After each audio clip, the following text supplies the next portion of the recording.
Hello, welcome back to my channel. If you're new, a very warm welcome. If you've been curious about Zara's beauty line, make sure to watch this video. I'm reviewing a few products from their new beauty launch, and there really is a mixed bag there. There's some good, there's some bad, there's some ugly, lots to see, lots to consider when you're buying Zara Beauty. And make sure to stick to the end of the video where I'm showing you a few dresses from Zara that are just perfect for the beach or maybe for a summer wedding guest dress. And make sure to stick around to the end of the video where I show you this beautiful bag. Let's get right to it.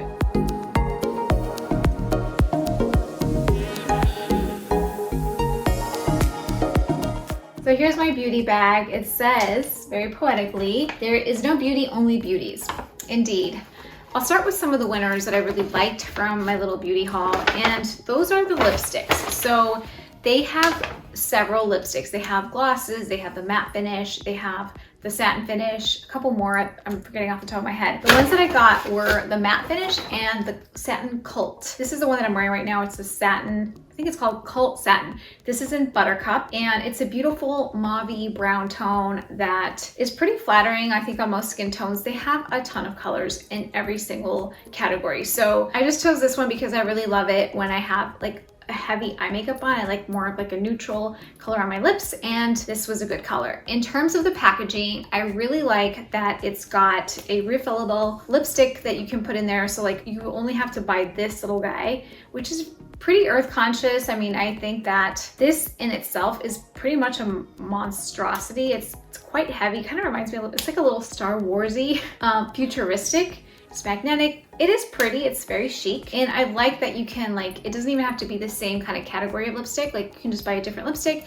stick it in there, and there you go. Bonus points for being Mother Earth conscious. The satin finish itself, it has a little bit of a sheen, a little bit of a gloss. It's long lasting, and the color is very saturated. So it's not like one of those sheer lipsticks where you kind of have to like keep going over and over and over. No, it's got some nice pigmentation to it, and it doesn't bleed very much. It lasts a long time. It smells really pleasant. So I really like the lipstick, the Cult Satin, something cult-ish about this. In terms of the matte finish, I got a blue red. So I tend to really like either very orangey reds or very blue reds, kind of nothing in between. So I really went for the blue red.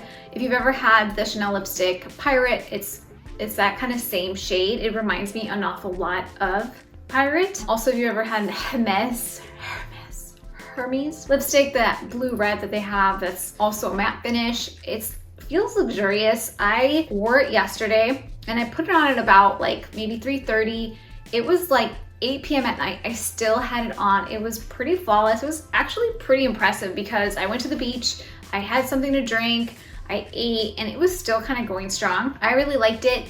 This one is, the finish is matte, so it's like there's nothing moisturizing about it. It's almost like a powdered finish. It's very nice, so it didn't get into like my creases around my mouth. It really held quite nicely, and the color was just a true blue red, so I'm really happy with it. This color is called, I think it's called Wonderfully Red. And true to branding, it's got a beautiful little Zara logo on there just to make sure that you remember that it is Zara. And this one too smells very pleasant. So another win. I thought that both lipsticks were solid. Before I get into some of the other positives that I liked, let me talk a little bit about a negative one. So I love eyeshadow. I like to play around with it. I think that I have a lot of eyeshadows myself. I've tried many in the past, many different like consistencies and brands as well. And I was shocked at how bad this was. And I really wanted to like it because the colors are beautiful. I got kind of like the green goldy theme because I just thought these were like kind of neutrals, but still had like a little bit of festive sparkle to them. And the colors themselves are quite stunning. Like I'm actually wearing a mix of them right now. And I'll put here on the side kind of like how that went and how the application went. But this is kind of what I didn't like about them. So when you brush it off, the residue that it flies off the handle, that flies off the brush onto your face is ridiculous. Like, it's Wet n Wild quality. It's not good quality, and it's sad because the colors are beautiful, and I think that they could have invested just a little bit more in the formula to not have it do that, because it's also bad enough that it's made primarily with mica, which mica is extremely toxic, extremely, because there's so much of it flying around everywhere. I feel like I'm just inhaling it, so I didn't like it. I actually didn't know that it was made with mica. I should have looked at the ingredients. I'm not like a purist in terms of clean beauty. Like I have some regular toxic makeup. I have regular poison in my cabinet. No, I don't just do clean beauty, but I try to be conscious, and there's so many different eyeshadows that make really solid eyeshadow that has pigment. It doesn't have any residue, and it doesn't have mica that performs. So this was kind of definitely a chance that I was taking, and I just kind of wanted it to work. I also did want to try it for myself because I'm always at Zara and I buy so many clothes from there that I wanted to give it a fair shot. And so if having like a powdered look like raccoon eye doesn't bother you and breathing in poison, then consider it. Unfortunately, this is like a no for me. So let's go back to some positivity in my little goodie bag. What do we have here? The nail polish. So same kind of story. It's got these I feel like these could go away. You know what I mean? Like I get that they're trying to make it very like cylinder-ish and have a look about it, but it just feels excessive. So this is kind of what you're playing with here as an application. It did go on beautifully. The color is gorgeous. It's saturated. I'm wearing them on my toenails now. They look amazing. I'll show you. It looked really great and dried quickly. I literally just put it on today, so I don't know about the longevity, so I'll have to like maybe update on the text below in a couple of weeks how it went. But so far, like I really like the nail polish. This one's called Crazy Ways. This is my favorite shade of green. So when I saw it, I was like, Gumby green. I just think it's so vibrant and pretty. And I happen to have like slides that are the same color. So I was like, this is a no-brainer. So I would definitely go for the nail polish. It's just as toxic as any other nail polish. I'm just kidding. I know there's some cleaner nail polishes, but I trust that this is not like super formulated to be super clean, but you know, you kind of have to pick and choose, otherwise you'll make yourself crazy. Next was this loose pigment powder. It's called Metal Foil Fade to Gold.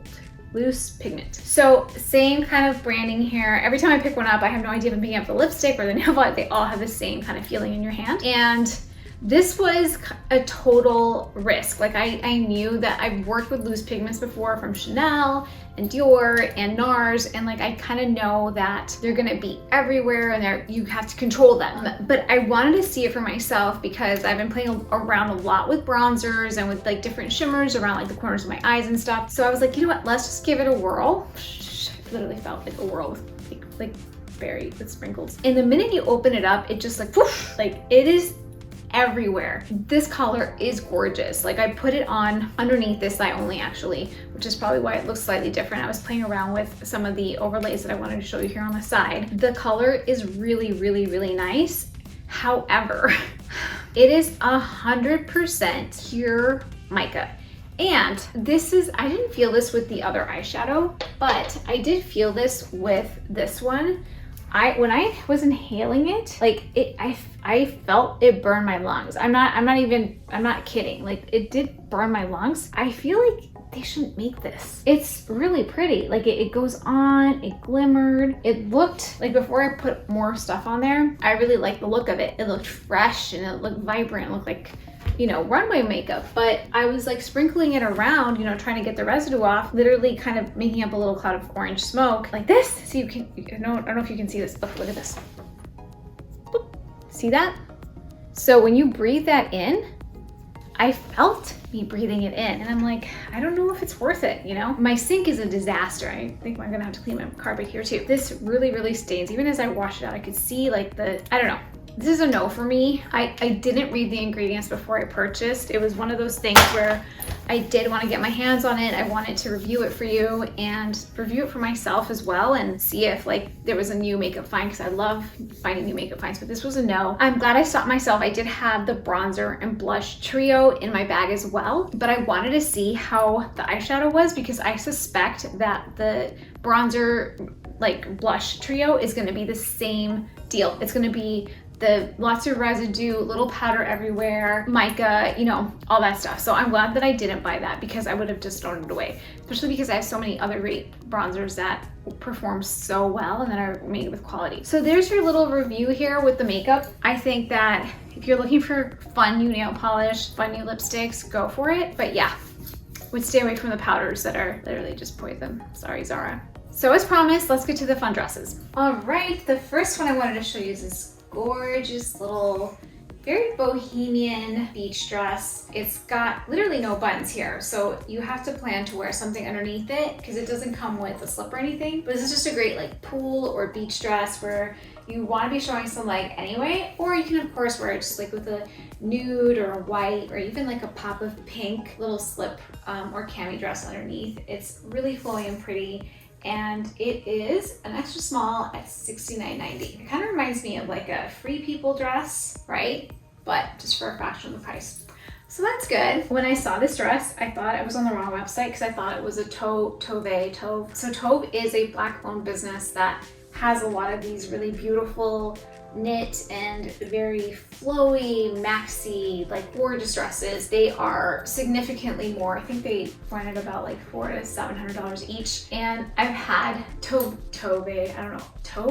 dresses in my cart before, and they sit there, and by the time that I'm done premeditating and thinking about whether or not I'm gonna get it, I go back and my size is no longer available. As a matter of fact, there was one point in time where I got one and then I realized, I looked up, I think it's like French sizing, and I was like, oh my gosh, there's no way it's gonna fit me. And they had great customer service and they returned it and it was like no problem at all. But I just can't seem to get my hands on a real Tove dress. And this is like scratching the itch right now. It's pretty, it's knit, it's got these nice little like pleats here that fit it in and give it a look, and the material is just so nice and comfortable. It's like a jersey, and this was like a no-brainer for me. I just thought this is gonna be like an everyday great dress and one that I can kind of like get dirty if I, you know, go to the pool or beach. Yeah, and by the way, like I would not wear it with these shoes. So right now prints are so in, like strong kind of retro geometric shape prints are so in right now, and I was excited to see this one. I'm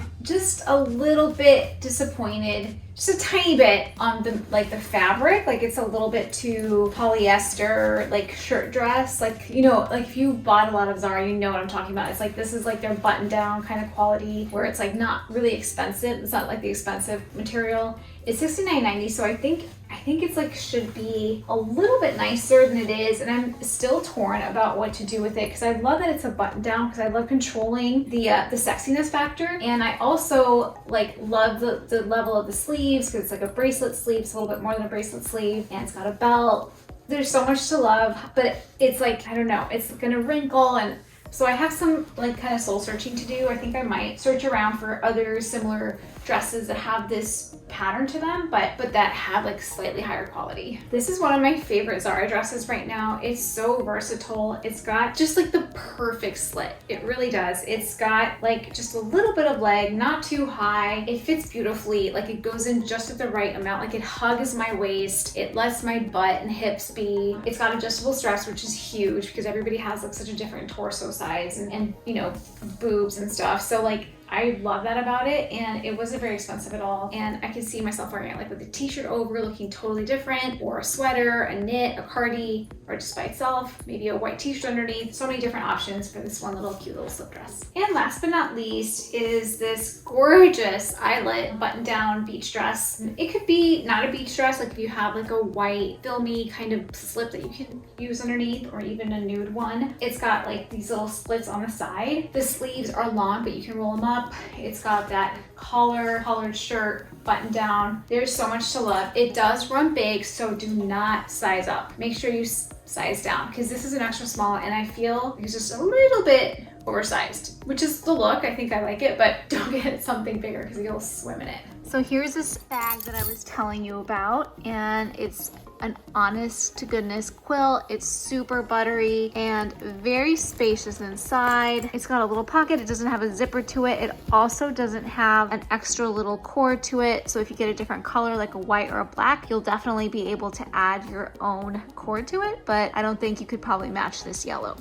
It's definitely designer inspired. They have a lot of fun, vibrant colors for summer, and I really recommend it. It's really spacious. It doesn't have a zipper, but it's got a pretty sturdy little snap here, and it is $49.90.